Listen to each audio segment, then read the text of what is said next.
Bienvenidos a una nueva emisión de Personal y Transferible, el podcast que nadie quiere escuchar. Empezamos ya.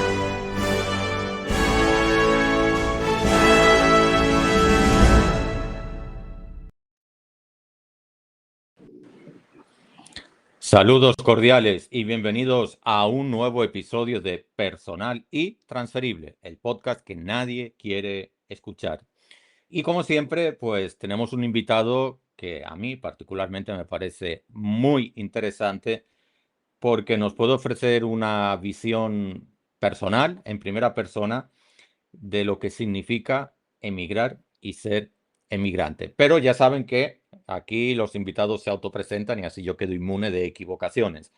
Bienvenido, Doni, y muchísimas gracias por estar presente en este humilde podcast. Adelante. Muy buenas tardes a todos.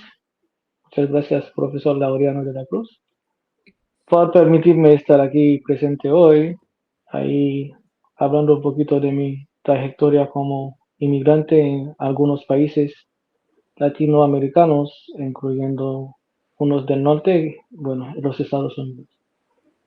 Aquí estoy, o aquí soy el que ya puso el profesor, doctor Teodoro Medoni, ex estudiante graduado de medicina de Pucamaima, ex estudiante graduado de enfermería de LP University en Puerto Rico y actualmente empleado y trabajador en los Estados Unidos, en Florida, tratando de abrirme el camino aquí en este país, a ver cómo como inmigrante llegando aquí y infiltrarme en el sistema de la salud de aquí y ver cómo en un futuro cercano lograr ganar o realizar mis sueños, concretizarlos todos. Un placer estar con ustedes hoy. Fantástico. Bien, para quienes se van conectando, ya sea a través de YouTube, LinkedIn o Twitter, vamos a tener habilitado el chat para que puedan interactuar con Doni, preguntarle lo que deseen. Siempre, como digo yo, desde el respeto y de un elemental sentido común. Ese es el único requisito. Sus intervenciones, pues, aparecerán en pantalla y en tiempo real, pues, Doni, no yo, Doni, las irá respondiendo. Y aprovecho, que estas cosas a mí normalmente se me olvidan, para decirles que si usted se ha encontrado esta grabación, ya sea en YouTube, en Spotify, en Apple Podcast, en Substack, pues si el contenido le gusta, pues le agradecería que se suscriba y ya saben lo que dicen, eso de activar la campanita y enviar el enlace a las personas pues que son sus amigos, que le caen bien o que esto le pueda gustar. Con eso también nos ayuda bastante. Y bien, ahora sí, Doni, vamos a ir entrando en materia. ¿Cuánto tiempo? Parece mentira, pero yo estaba haciendo memoria. Estamos en el año 2026. ¿Ya hace como 10 años o todavía? Hace como 10 años, sí, o 8 años, 8 años. Me gradué en 2018, 17. Iba a decir que el tiempo vuela, pero no es que el tiempo vuele, es que el tiempo, peor todavía, más allá de volar, va a la velocidad de la luz. Eh, Vamos por el principio. ¿En qué momento decidiste? Porque no sé si, a ver, son dos preguntas en una. ¿En qué momento decidiste que querías estudiar medicina? ¿O en qué momento decidiste que te querías ir de Haití? O sea, ¿son dos decisiones en una o es que una provocó la otra? Bueno, irme de Haití nunca fue como un objetivo o una posibilidad o un sueño o algo que yo quise. Solamente presentó, agarré la oportunidad y me fui para República Dominicana a estudiar, porque, bueno, no quería estudiar en cualquier universidad en Haití cuando terminé el bachillerato, entonces estaba en postularme como sacerdote, hacer cura, pero me gustaba mucho más el sistema de salud o normalmente la medicina porque fui educado por entre médico y sacerdotes. Entonces, por haberme influenciado por esa gente, entonces me quedé un poquito en el medio buscando sea yo voy a ser un sacerdote o voy a ser un médico. Pero como me gustaba más y era el área que más necesitaba ayuda en mi país, entonces, y yo dediqué mucho más tiempo trabajando, colaborando con los médicos o con mi padrino que era director médico o mismo doctor en Haití. Entonces me vi más atraído por la medicina y me lancé por ahí. Encontré la posibilidad de ir para Santiago a estudiar medicina y aproveché. Ujú. Excelente. Eh, ¿Cómo fue el proceso? Porque claro, yo entiendo que a lo mejor, estoy hablando sin saber, en un primer momento y a la edad que tenías en ese momento, a lo mejor estudiar medicina era como muy motivante y te generaba con mucha ilusión y mucho deseo, como una efervescencia, pero a lo mejor no te hacía tanta gracia ni te apetecía tanto dejar tu país, dejar tu familia, dejar tus amistades, dejar tu círculo social. ¿Cómo lograste convivir con esas emociones que son tan diferentes pero que no se pueden separar? Bueno, en mi caso, no es que yo como tuve elección, ¿ok? Como haitiano o un joven que viene de una familia que lo que hace es tratar de guiarte y educarte lo máximo que ellos pueden.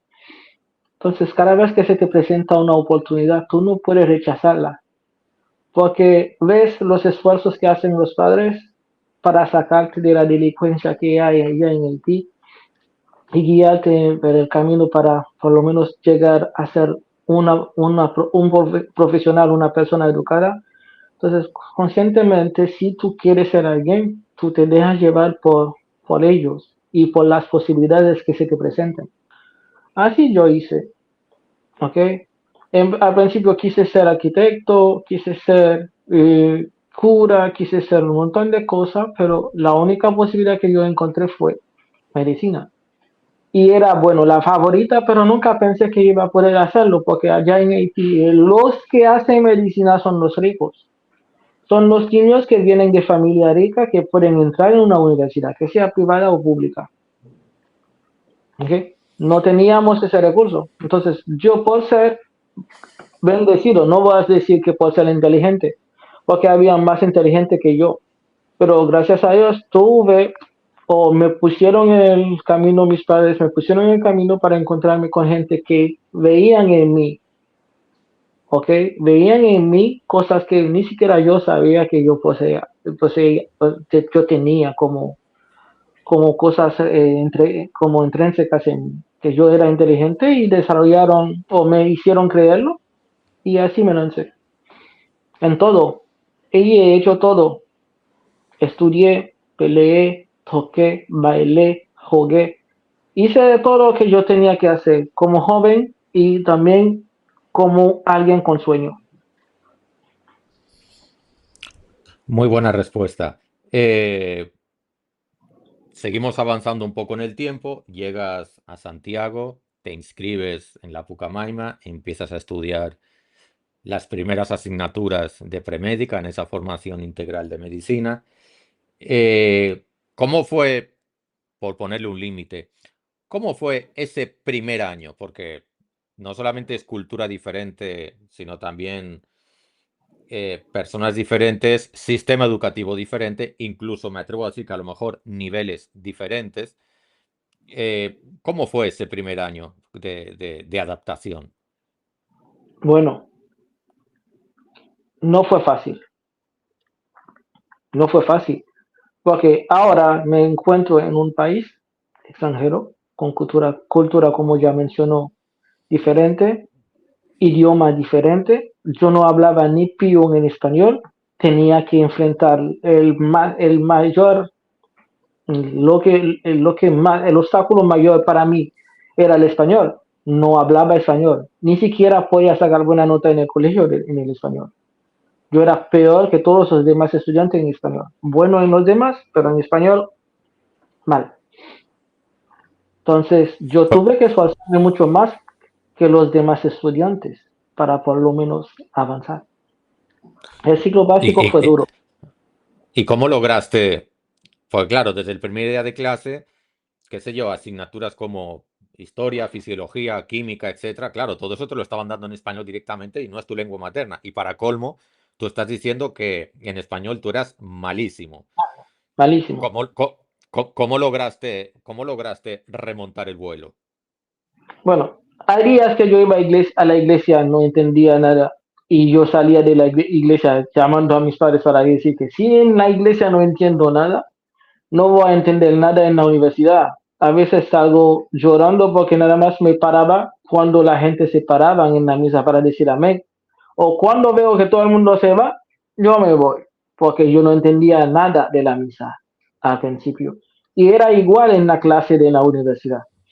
Yo tomaba nota de todo lo que ponían en la pizarra, porque no sabía qué hacer, ni qué elegir o dejar. Entonces yo tenía que tomar todo y asegurarme tener todo en la cabeza por el día siguiente si me hacen preguntas de ahí, por lo menos tener todo bien claro.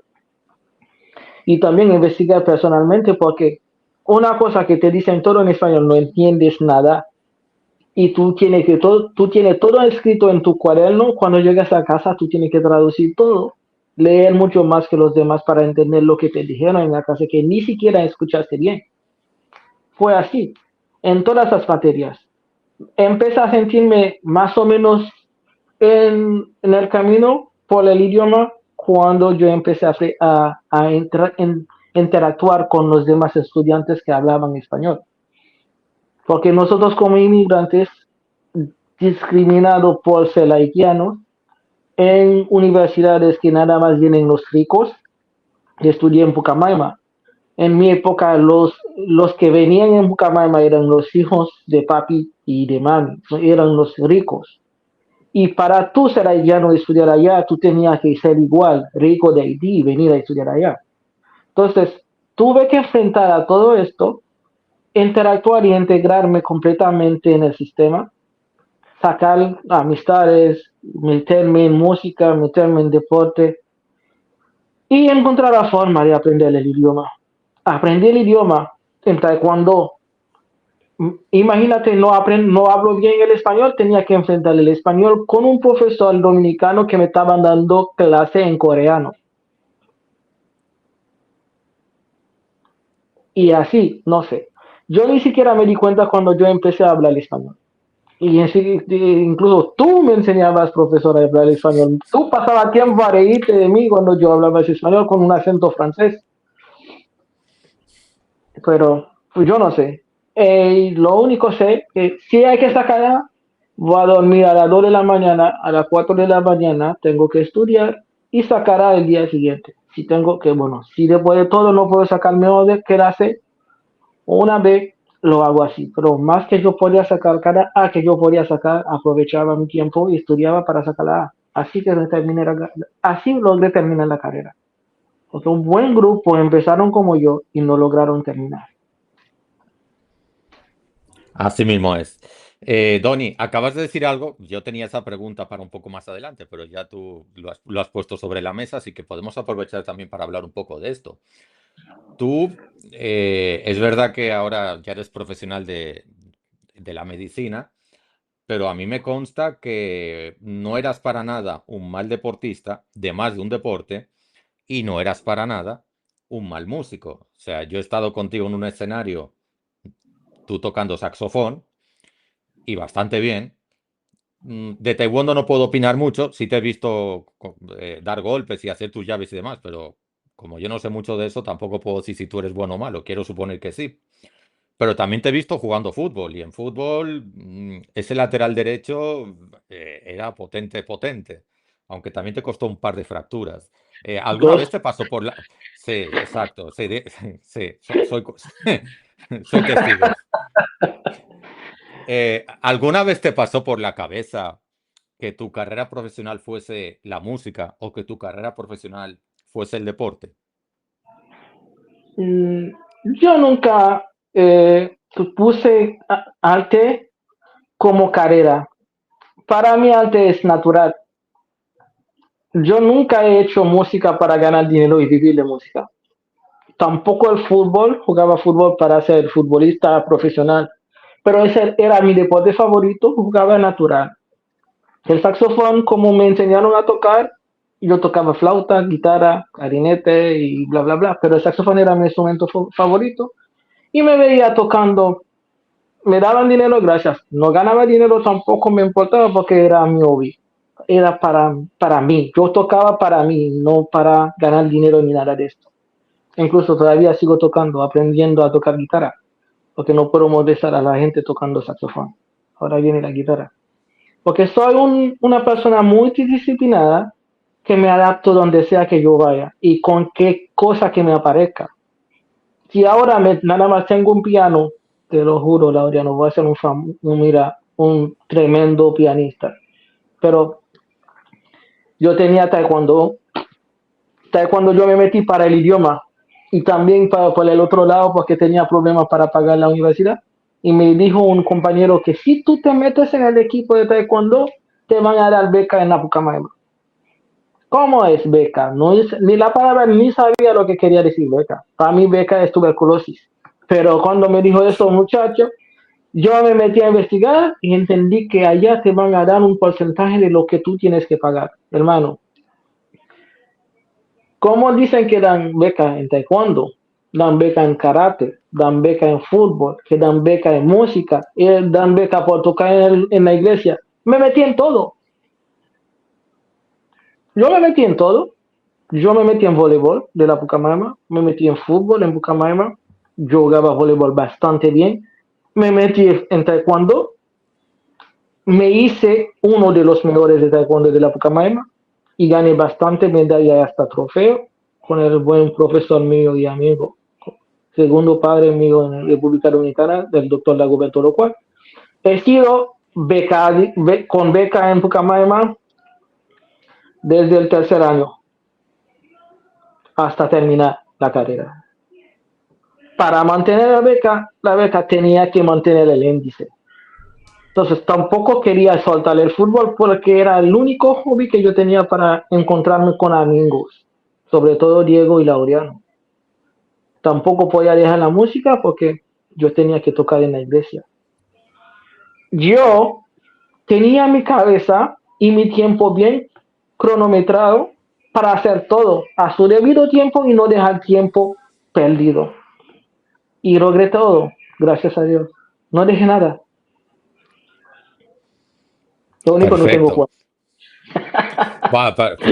Pero eso llega. Sé optimista, eso llega. Bueno, vamos avanzando en la estructura, en esa trayectoria, terminas desenvolviéndote bien con el idioma, con el español, logras ya relacionarte con la gente y terminas la carrera, porque las carreras no son eternas. Un día te gradúas y ya eres, para entendernos, médico general. ¿Qué especialidad querías estudiar cuando llega ese momento? Bueno, al principio quise ser ortopeda, cirugía en ortopedia y para columna vertebral. Y después tengo una historia un poquito triste en mi vida. Tuve familiares enfermos, entonces quise ser gastroenterólogo al final, para poder ayudar a mi hermana.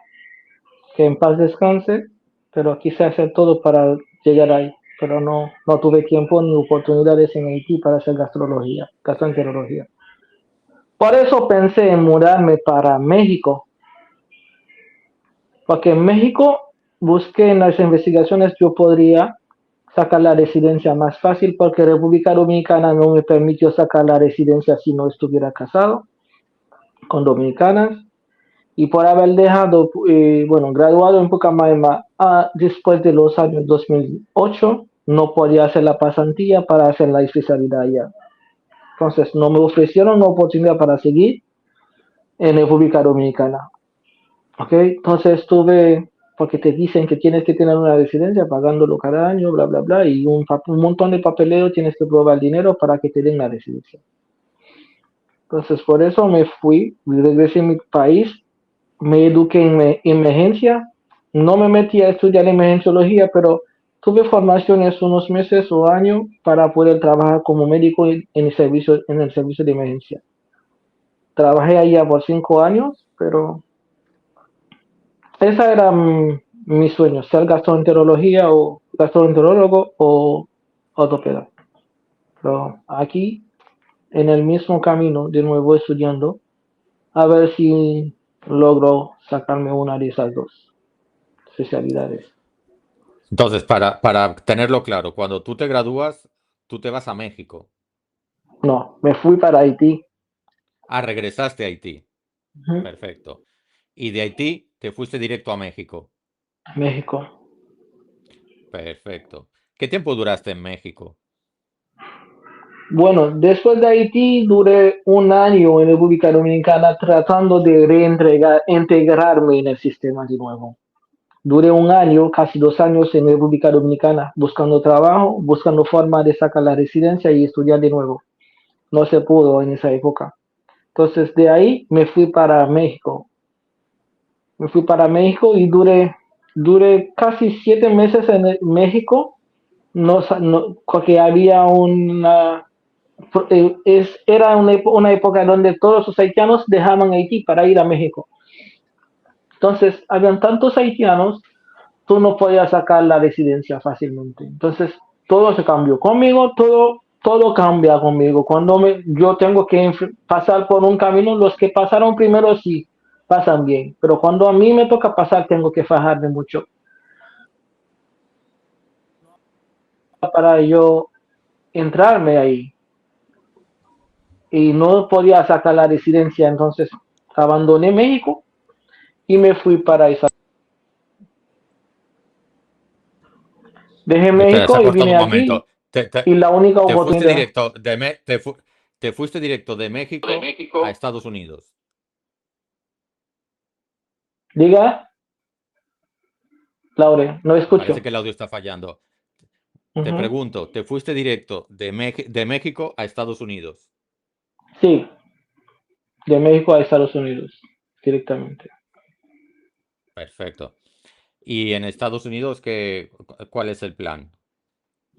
Ahora, estando aquí en Estados Unidos sin residencia, se te hace difícil ahora meterte en el sistema de salud normal. Tomar el USMLE te toma tiempo. Recuérdate que yo soy un inmigrante, salí de Haití sin familia, sin nadie. Me metí para México. De México vi que no había tanta oportunidad como lo pretendían. Yo vine aquí. Entonces, cuando llegué aquí, digo que yo voy a estudiar el inglés, estudiar para tomar el USMLE, pero son 3 años. 3 años, tú tienes que dedicar mínimo 3 años. Step 1, 2, 3, para poder entrarte en una carrera. Ni siquiera va a ser la carrera que tú quieres, va a ser la carrera que tú encuentras disponible. Entonces, yo no puedo hacer esto, ya no tengo la edad ni la fuerza que yo tenía hace 10 años. Tengo más responsabilidades. Soy padre, yo soy casado, lejos de mi familia, en un país gigantesco que es todo lo que puedes, es hacer todo lo que encuentres posible. ¿Ok? Por eso, por eso,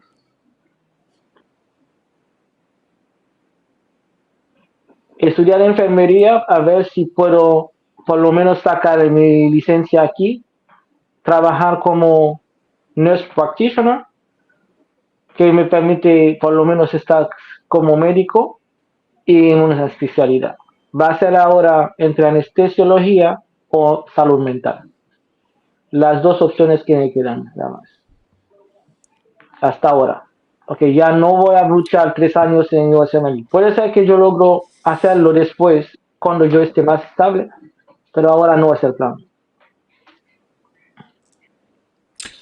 Yo supongo, por algo que acabas de decir, porque uno va cumpliendo años y va adquiriendo responsabilidades, yo supongo que este es el plan definitivo, porque llega un momento en la vida en que ya no podemos equivocarnos más o no podemos ir cambiando de planes más veces. Yeah.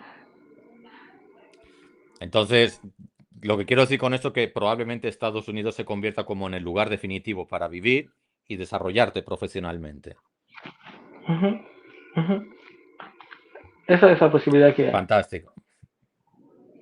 Listo. Quiero aprovechar, porque cuando uno consigue un buen invitado, hay que aprovechar. Quisiera aprovechar para que me explicaras, bajo tu punto de vista, bajo tu perspectiva, eh, ¿qué está pasando en Haití?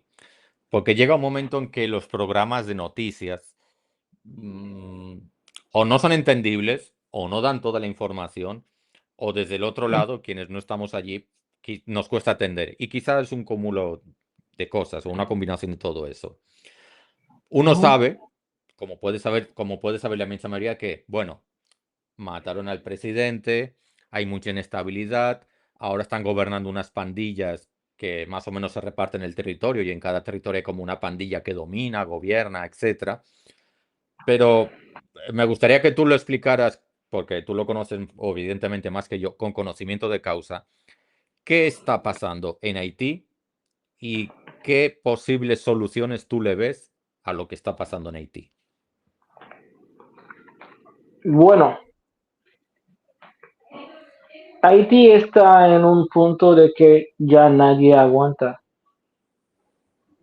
nada. Nadie está viviendo en Haití. ¿Ok? La residencia que tenemos, bueno, esta es una capacidad que adquirimos por haber salido desde allá y venir en esa isla. Los haitianos son fuertes. Si un haitiano sigue vivo en Haití, es porque es fuerte. De lo poco que yo pasé y que yo viví en Haití, el tiempo que desde que yo dejé República Dominicana para ir allá a trabajar, me, mira, yo sentí que yo tenía que cambiar algo. Por eso no podía ser grande los cambios que podía o que yo tenía la posibilidad de aportar, pero yo aportaba mi partecita ahí. Porque si todos los haitianos se den cuenta que lo que falta para hacer de Haití el país que ha sido o el país que puede ser, es un poquito de conciencia.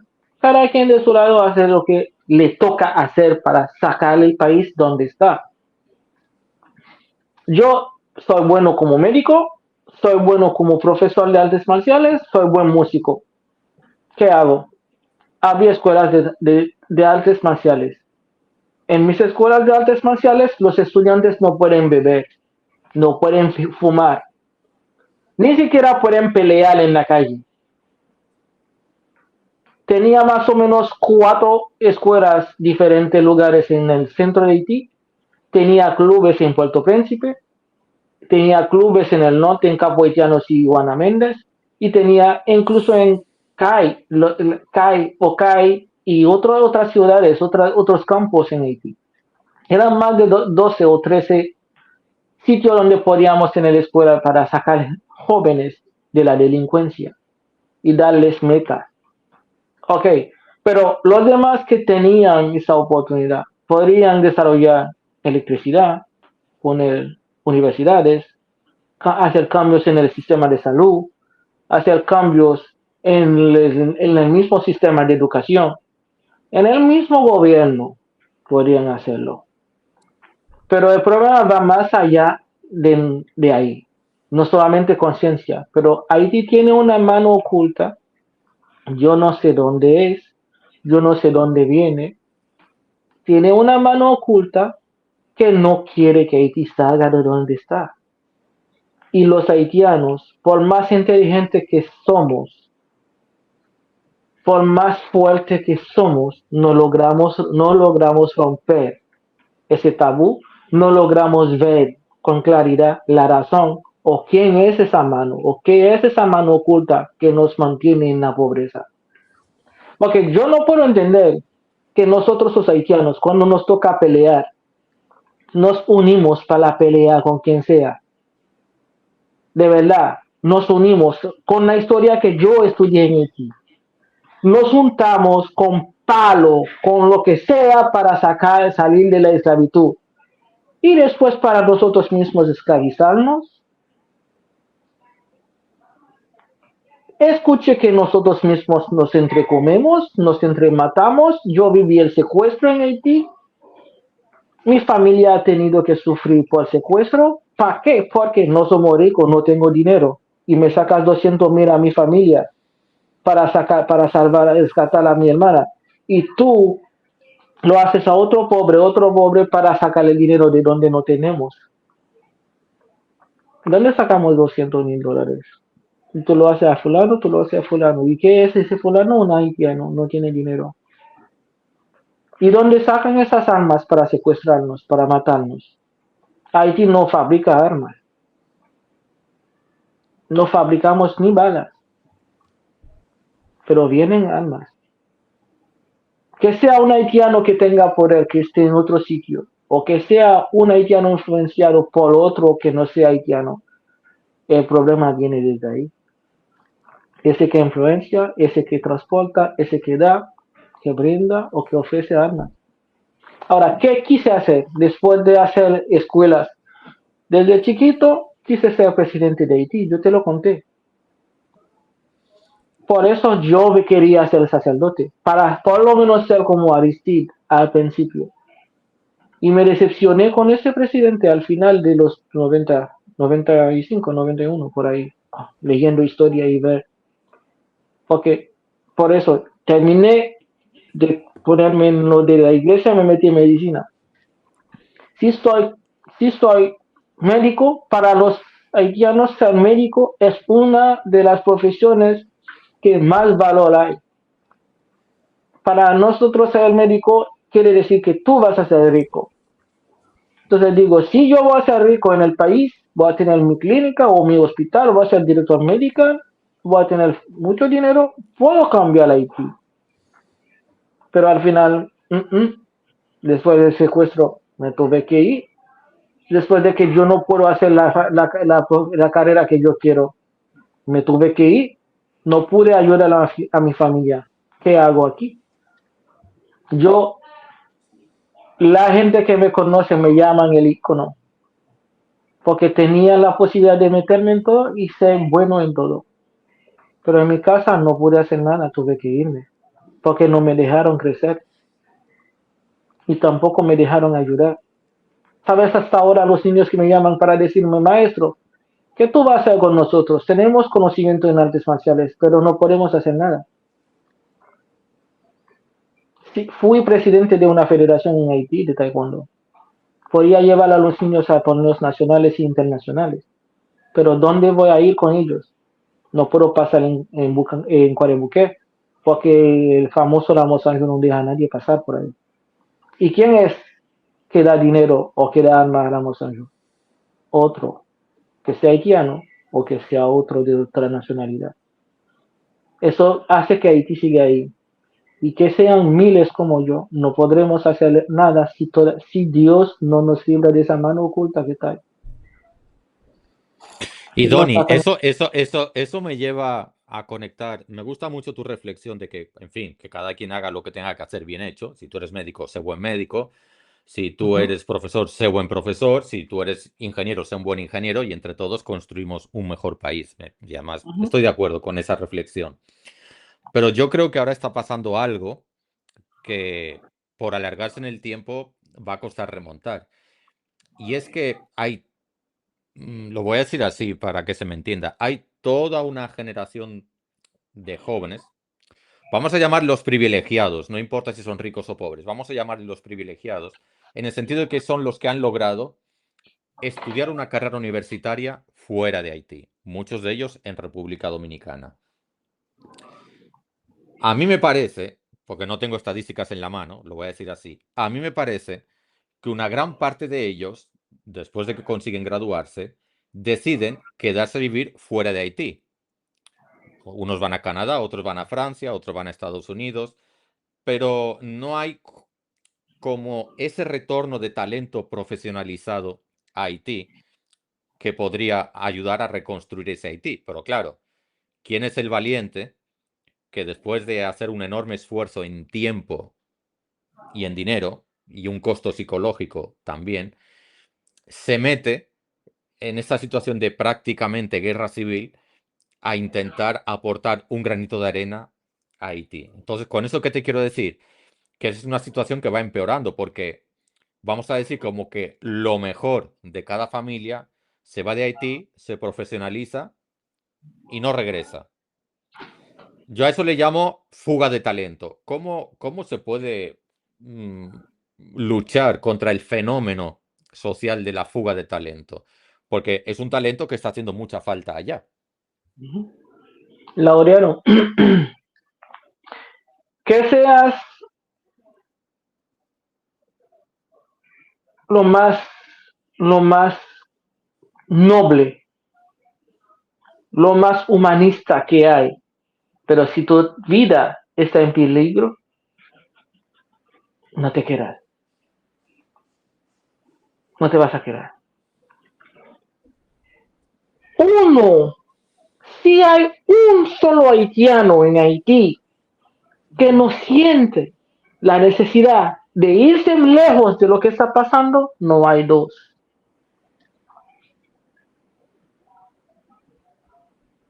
A pesar de que mientras que estamos fuera de Haití, nos matamos para regresar, queremos regresar, pero tampoco podemos permitir que morimos allá si no podemos defendernos.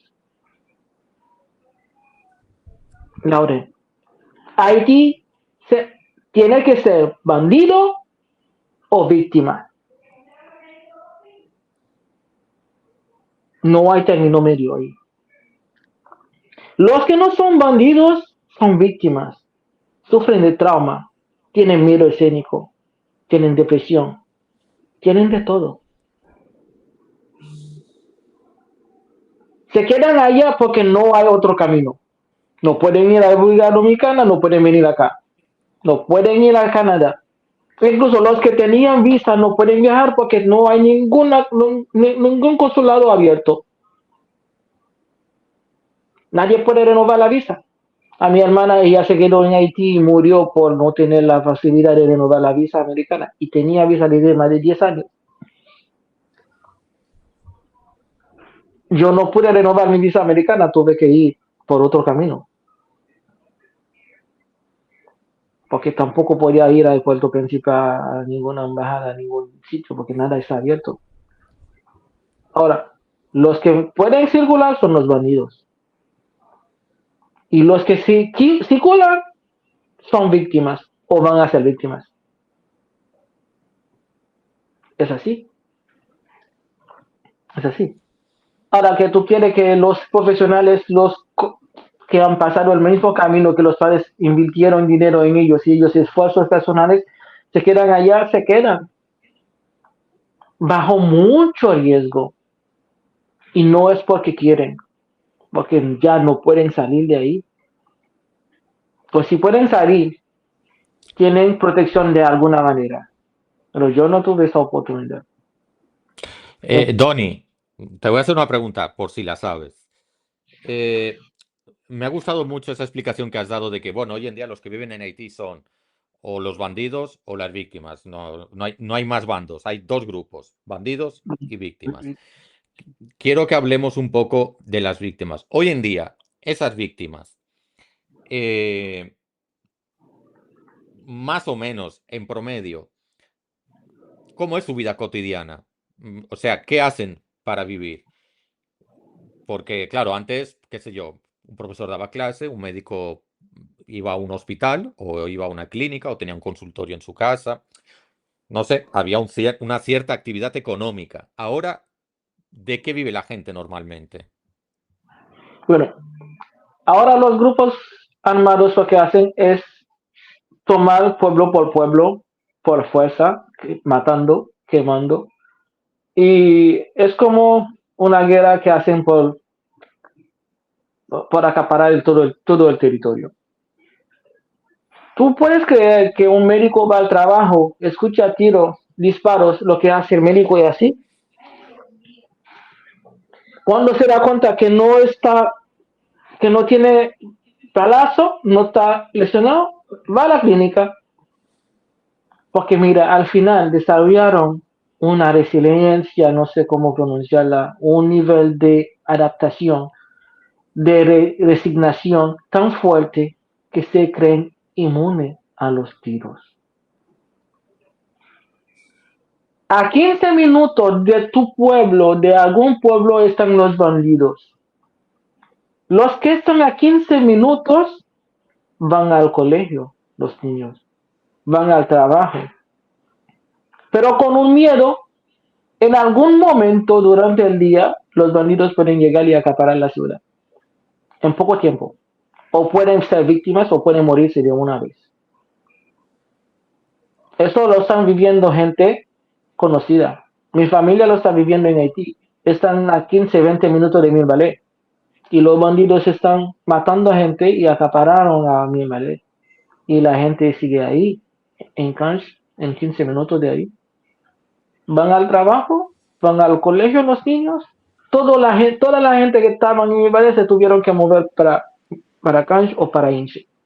Ahora, ya si la policía no tiene fuerza para por lo menos impedirlo de entrar, en 10 minutos entran y acaparan la ciudad y matan a todo el mundo de nuevo. O sacan a todo el mundo a balazo. Los que viven En- allá, los que están viviendo, desarrollaron una, no sé, una capa protectora psicológicamente, porque hay gente que hubiera ido a pie, de que lo maten en la frontera de República Dominicana, que hubieran ido a República Dominicana dejando Haití por esa situación. Donny, la verdad es que esa parte es muy triste. Vamos a intentar que los minutos que faltan sean minutos positivos y que terminemos como con buen sabor de boca y podamos terminar con una sonrisa. Ujú. Eh, yo tengo la impresión, me considero afortunado por haber podido ir a Haití en su momento y conocerlo, porque yo digo que viajar al país que sea te permite conocerlo mejor y no estar opinando de oídas o no estar opinando solo por documentales o no estar opinando solo por cosas que uno lee, sino estar ahí y verlo. Y, y yo me di cuenta que Haití no solamente era desértico, que Haití no era solamente árido. Yo todavía recuerdo con mucho cariño la impresión que me llevé cuando conocí el Parque Nacional de Keskov, que aquello era como estar en Suiza, en medio del Caribe. Y todavía me acuerdo de aquello, eso me encantó. Y a lo que voy es, para alguien que no conozca nada de Haití, ni a nivel paisajístico, ni de la cultura haitiana, me gustaría que recomendaras, para cuando termine esta guerra, un lugar de Haití que tú digas, tienes que ir a Haití y tienes que conocer ese lugar de Haití. Me gustaría que recomendaras un lugar y que después nos contaras algo o describieras algo sobre cultura haitiana que la gente, la inmensa mayoría de la gente, no sepa. Primero el lugar y después lo de la cultura. Ok,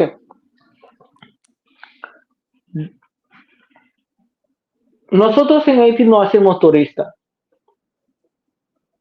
no hacemos viajes de excursión, no aventuramos frecuentemente. Yo lo hacía porque yo era Boy Scout, que casi conozco a todo el pueblo, muchos lugares en Haití.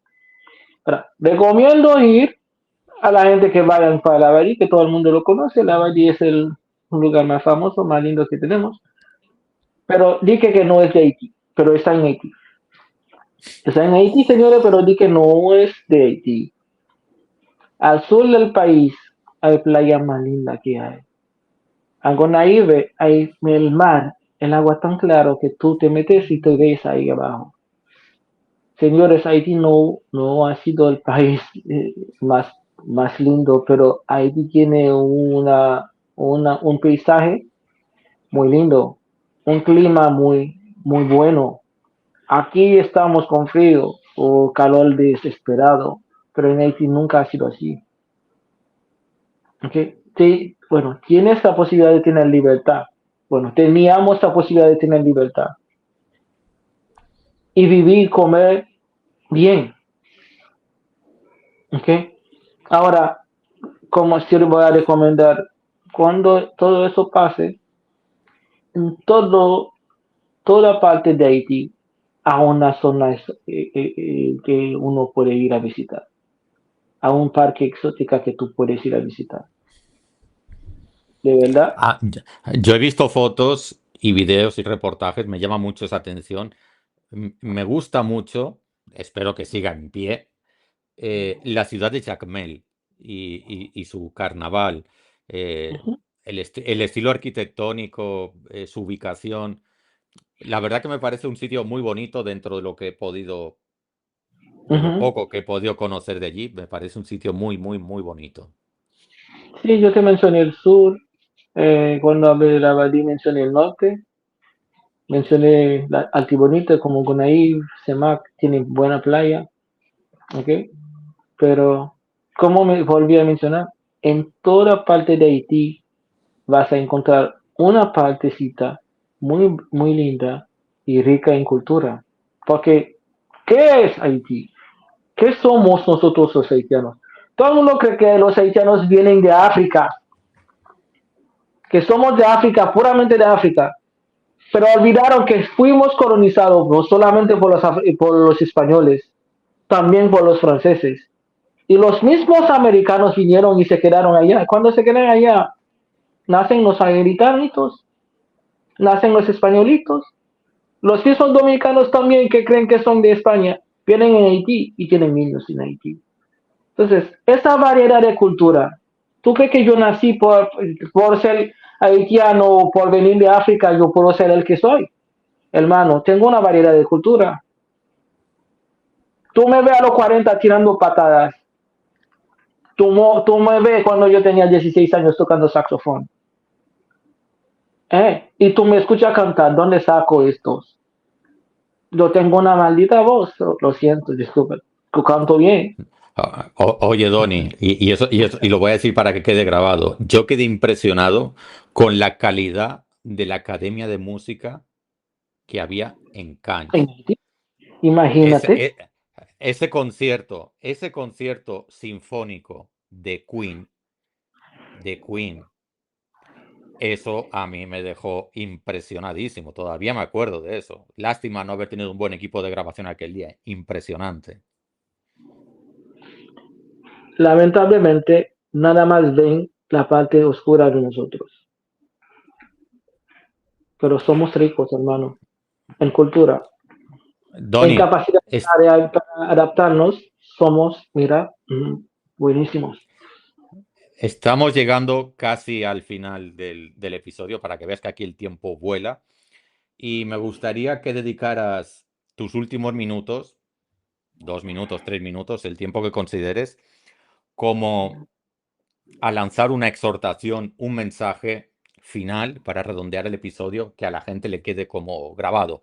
Un mensaje desde Florida, Estados Unidos, de Donny Teorosme, médico, inmigrante haitiano, con una gran historia de vida, con lo joven que eres, una gran historia de vida. Danos un mensaje. Bueno, lo único que puedo decir a todos los haitianos que me están escuchando, todo no ha terminado. Hay esperanza, podemos salir. Haití puede salir donde está. A todos los dominicanos que pueden estar escuchando, Haití no ha sido así desde el principio.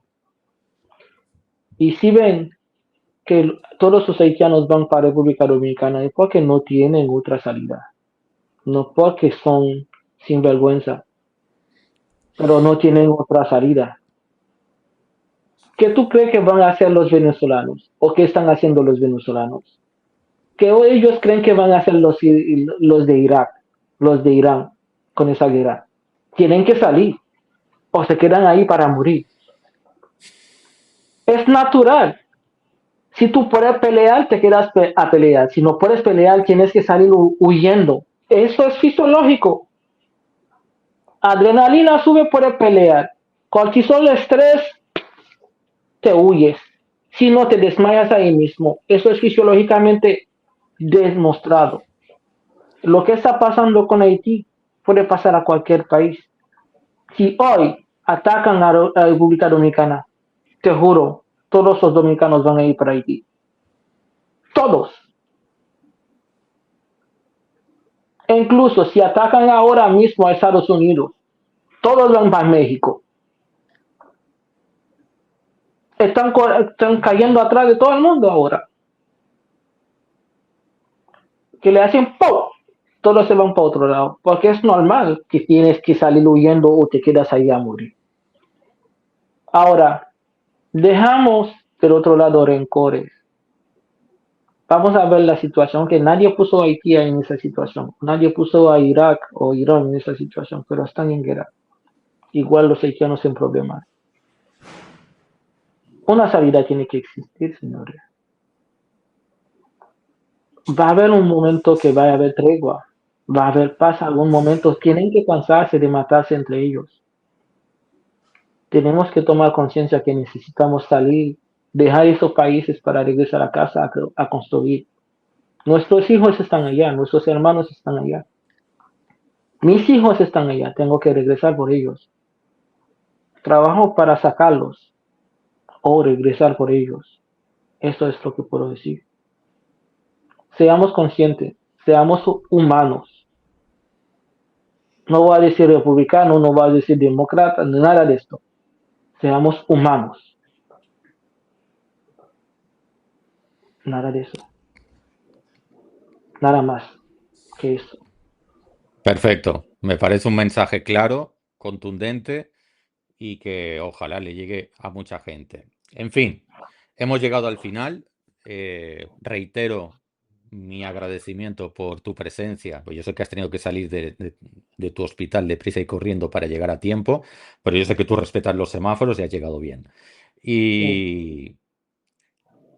Y yo me he quedado con ganas de que un día tengamos como una segunda parte. Bueno, a mí me ha parecido un episodio muy interesante. Después miraré la grabación al paso pero me gustaría tenerte otra vez por aquí. Y en fin, y a todos los que se han conectado en vivo en este momento, pues también darles las gracias. Recuerden suscribirse en YouTube o a través de la plataforma que les haya llegado ese vídeo, pues suscríbanse. Con eso me ayudan a ir generando mejor contenido. La idea es ir mejorándolo poco a poco. Y a Doni, desearle todo lo mejor en esta trayectoria humana y profesional en la que está embarcado en estos momentos. Nos despedimos con la sintonía del programa y nos vemos en la próxima. Bye bye.